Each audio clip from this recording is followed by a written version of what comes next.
সালটা হবে প্রায় 2050, যেদিন প্রচুর বৃষ্টি হবে। বারান্দার চেয়ারে বসে চা খেতে খেতে হঠাৎ তার কথা মনে পড়ে যাবে।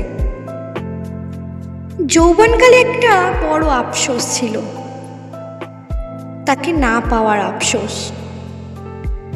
আর সেই আফসোস বৃদ্ধকালেও এসে কাটেনি। হাতটা বুকের ডান পাশে রেখে কান্না করতে করতে বলবো, সে ছিল আমার চোখে দেখা সব থেকে সুন্দর পুরুষ।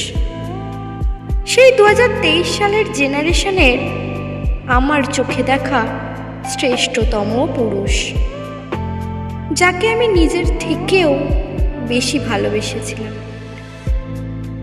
যাকে পেলে হয়তো আমার জীবনটা অন্যরকম হতো। তাকে একটুখানি দেখার জন্য মনটা অনেক চঞ্চল করত, কিন্তু আফসোস একটাই,